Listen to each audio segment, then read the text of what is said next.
Kahalayam La Yahweh Bahashem Yahushai, Wahara Kakadash. All praises and glory go to you, Lord. Double honors and respect go to our apostles, elders, and men of great millstone, from which I've learned all of this truth. To you I say Shalom. It's your brother Amraya back with another one. And as you can see, we have an article from RT News.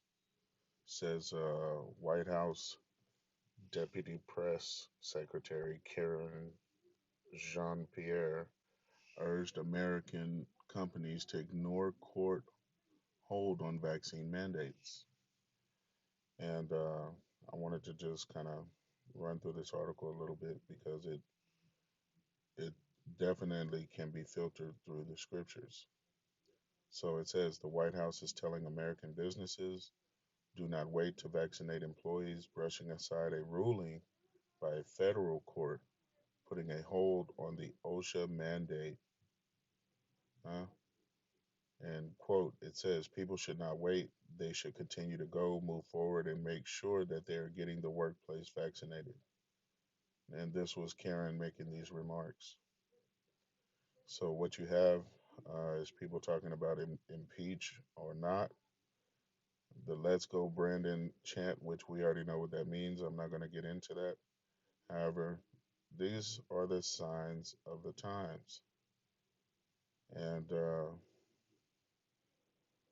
we're definitely at a point in history where it seems like war is imminent. Civil war, wars abroad, where the country is being divided, which is a beautiful thing. Call halal la Yahweh ba Hashem Yahweh Shai.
So, reading some of these comments here, it says, so now the Biden White House thinks it can simply ignore a lawful order from the federal appellate court, huh? And this is somebody named Mike Davis. Article 4, ignoring Supreme Court order regarding remain in Mexico asylum policies. So this presidency has been just as defiant as, the previous presidency. And as we already can see, this is leading to even bigger divide, spreading people like the Grand Canyon. Now, if we can, we'd like to filter this through the scriptures. And what we have here is Isaiah chapter 19, and we'll begin at verse 1. It says, the burden of Egypt.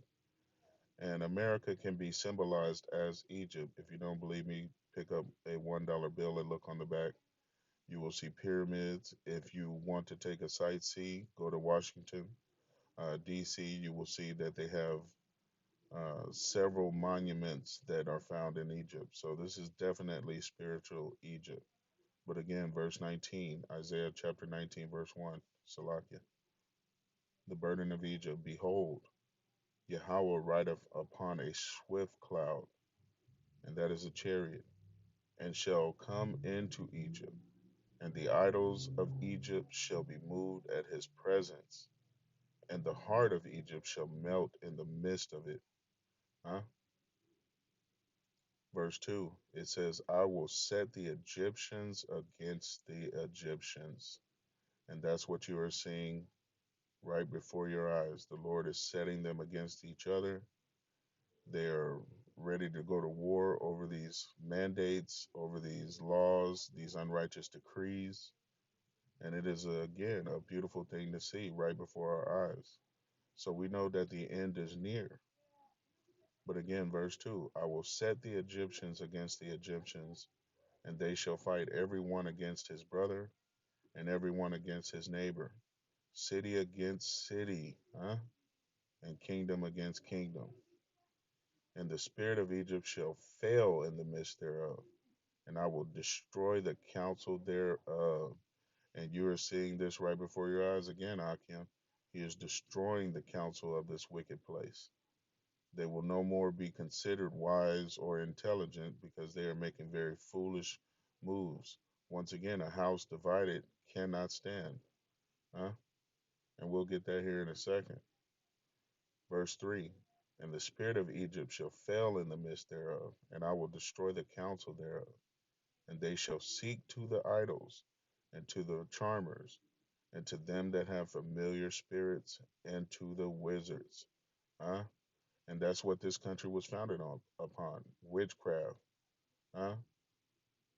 Verse 4, and the Egyptians will I give over into the hand of a cruel Lord, and a fierce king shall rule over them, saith Yahweh, Lord of armies. Now let's get that.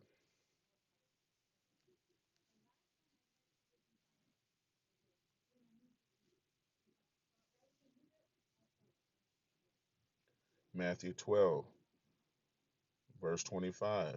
And Yahushua knew their thoughts and said unto them, every kingdom divided against itself is brought to desolation, and every city or house divided against itself shall not stand. And you can see this repeated in Mark 3:25, Luke 11 and 17. How beautiful a thing it is to watch them be divided right in front of our eyes. That union that was held so strong to oppress our people, you 12 tribes of Israel, you so called Negroes, so called Native Americans, and so called Latinos. We're going to finish out here. Isaiah chapter 13 and verse 11, it says, and I will punish, and I meaning Yahweh, and I will punish the world for their evil, and the wicked for their iniquity, which is sin upon sin upon sin. And I will cause the arrogancy of the proud to cease, and I will lay low the haughtiness of the terrible. Uh, Beautiful times to be in, Akim. Stay prayed up. Keep sending curses up on this wicked ass kingdom, and pray that we be of the elect, saved in due time. Until next time, Shalom.